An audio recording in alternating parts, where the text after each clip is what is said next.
following story you are about to hear is true. A prank between brothers ends tragically. Some people claim the ghost of the boy haunts the house in which he died. Although the small town seems to have memories of this boy, there are no police records to confirm this happened. Is it possible that this town has tricked itself into believing a legend, or was there some type of cover-up? I am Shane Cashman, and these are tales from the inverted world. Become a member at timcast.com to get the full after-show conversation exploring this topic and more with special guests.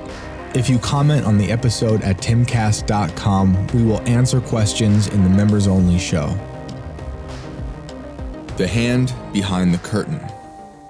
I used to see the shadow of a hand reaching up from behind the curtain almost every night in my childhood bedroom.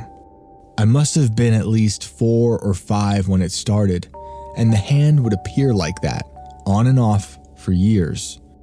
At the time, I also experienced a reoccurring nightmare. Someone with a gun chased me through the forest and past our house. Sometimes it was a stranger, sometimes it was a familiar face.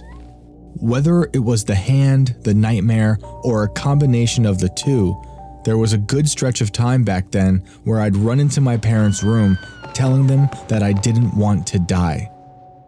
My mom would walk me back to my room, tell me that I had a long life ahead of me, and move the curtain to prove that there was nothing hiding behind it. She'd say it was probably just the wind from the trees and the moonlight, but we never did determine what made the shadow, and I don't believe anyone ever saw the hand but me. It wasn't until 10 or so years later that my family would learn about the young boy who was shot to death in our house sometime in the 1970s, and that I was sleeping in his old room. We were told his name was Jimmy. Almost as soon as we learned about Jimmy, we would include him in our daily conversations. If anything ever felt a little off with the house, we'd consult what we believed to be Jimmy's ghost. He'd become, in a way, a part of the family. The room he died in happens to be underground. Our house was built into a hill in the 1700s, so this portion, my old playroom, at the back of the house, is cold and damp as a mausoleum. Recently, I decided to learn more about Jimmy. I wanted to know what he looked like and how old he was. I was curious about the details of his death. All I knew is what a man named Sergeant Anderson told my father years ago. Jimmy's brother and his brother's friend were playing with their father's .22 caliber pistol that they only meant to scare Jimmy with the gun, but the gun went off and Jimmy died instantly. It happened to be Super Bowl Sunday. My childhood home is owned by the United States Military Academy in West Point, New York. It's reserved for employees who manage the farm on the property. The town historian, Stella Bailey, has 2 whole floors above the mayor's office that are stuffed with records dating back to well before the American Revolution.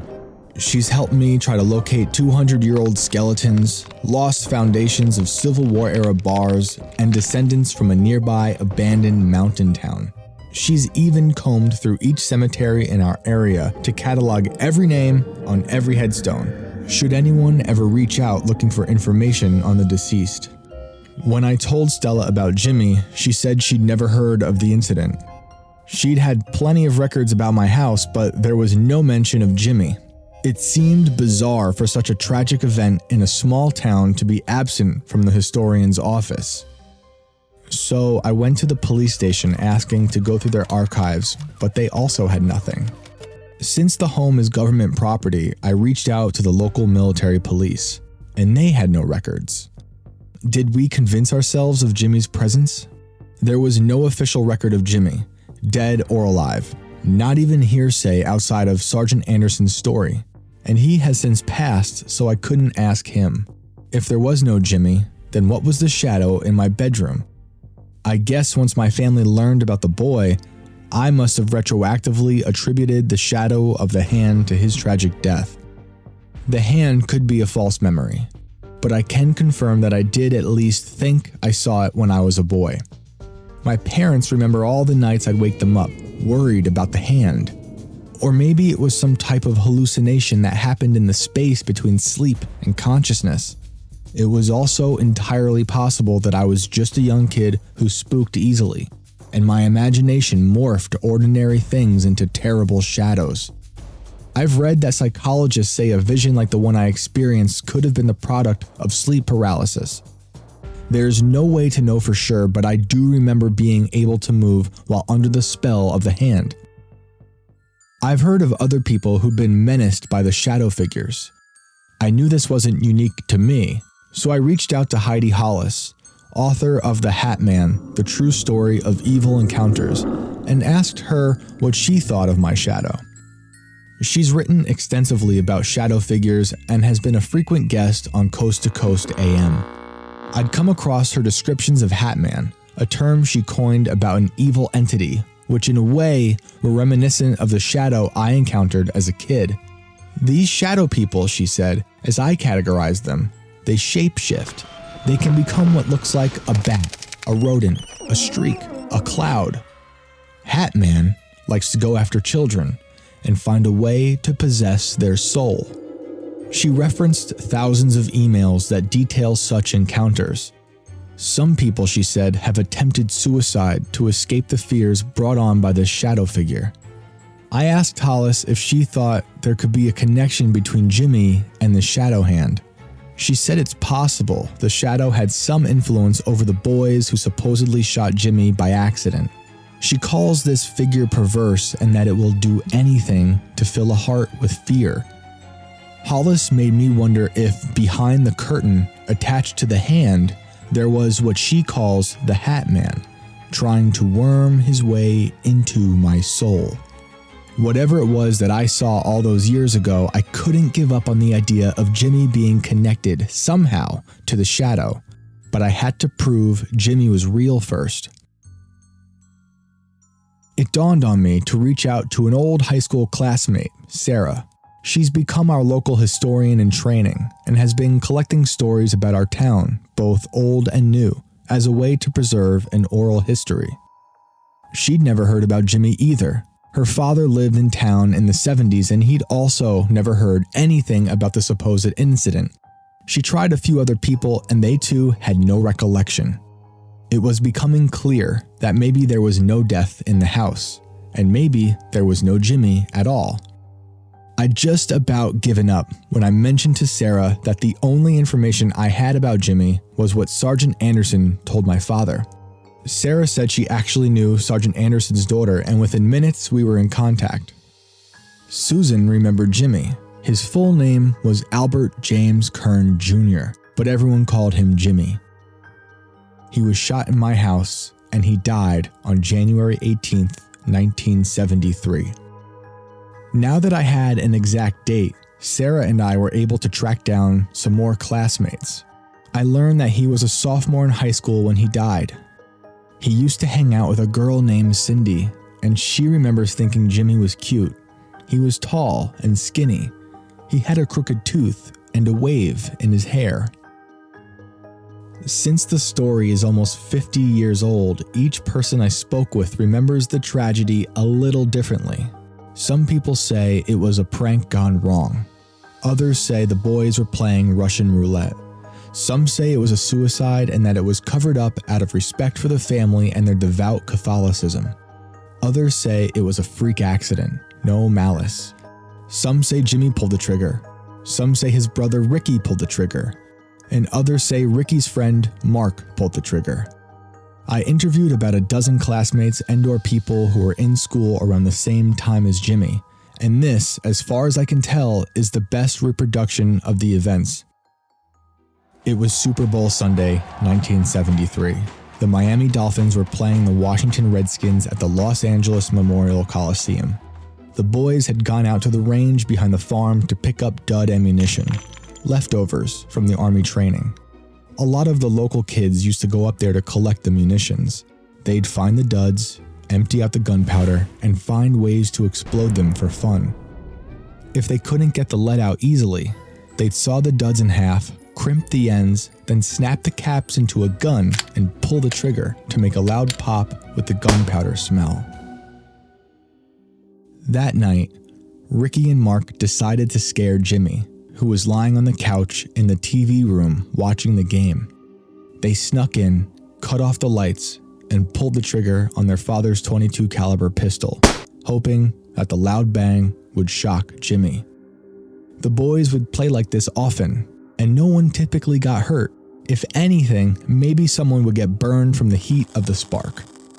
A 1/4 inch of lead, presumably collected from the range, fired from the pistol and hit Jimmy in the forehead. Sergeant Anderson was at the party with Jimmy's parents when the phone rang with the terrible news. However, Jimmy did not die immediately. He was taken to the hospital on West Point. Cindy's father worked at the hospital, and she asked him repeatedly for updates. She remembers her father trying to ease her fears by saying they're doing all they can. Jimmy would pass away 4 days later. It was the first time she experienced the death of someone her own age. I haven't been able to locate any of Jimmy's surviving family, so I am unable to confirm this next part, but multiple classmates said that Jimmy's brother Ricky took his own life not long after his brother's death. I have located Jimmy Jr. and Sr.'s graves, but not the brothers. I went back to the military police, hoping now that I had all this new information plus exact dates that they'd be able to locate any records to confirm the details. They referred me to the U.S. Army Criminal Investigation Command. Incidents of that nature would all be archived in Quantico, they said. I filed a Freedom of Information Act request for the records pertaining to Jimmy, and within a week, I received their official statement. There are no files pertaining to the death of Mr. Albert J. Kern Jr. The only sense I can make of the incident is that West Point was able to keep the whole situation quiet for the sake of the family. Or, just as likely, West Point could have also worked hard to keep it quiet because they didn't want the public to know a boy had lost his life, due in part to leftover munitions from their training just over the hill on the other side of the farm. There was a lawsuit from around this same time about 3 New York City kids who had wandered onto the range and were badly injured. To those of us who grew up there, our town can feel like it's cut off from the rest of the world. It's lodged between 2 mountains and a river. It seems inescapable, especially when you're a teenager. The town's isolation breeds mischief, which I think, like many small towns, might have something to do with our ever-growing catalog of tragedies. It's not lost on me that I had many, many jars of dud ammunition in my room that I also found in the same woods as a kid. And if Jimmy's ghost was hanging around, he would have seen a boy in his old room collecting the very thing that took his life. Maybe he shared with me through osmosis the reoccurring nightmare of being shot, or maybe that's all coincidence. I was able to connect with a man named Dan who lived in our house a few years before my family. He had moved in a few years after Jimmy's death. Even still, he too never heard about Jimmy. I spent many nights in that house alone, Dan said. It's not haunted. It might be cursed though. I understood the sentiment. There is something off about the house. It stands alone at the top of a hill at the edge of town. There are no neighbors. It's not hard to imagine that anything that happens there can be placed safely into a memory hole. I haven't seen the shadow hand since my childhood, but something strange did happen a few years ago when my wife and I had to move back to the old stone house with my parents and our 1-year-old son. The 3 of us had made my childhood bedroom our new bedroom. One night, our son woke up screaming, and I tried to calm him down with the flashlight on my cell phone. I made shadow puppets along the wall to make him laugh, and it felt as though I'd slipped into some kind of quantum entanglement when I saw my own hand's shadow in the exact place above the curtain, just as I always remembered it. Thank you for listening to Tales from the Inverted World. You can find us on Instagram and Twitter @InvertedTales, and on Facebook at Tales from the Inverted World. To gain access to our members-only podcast, please subscribe at timcast.com.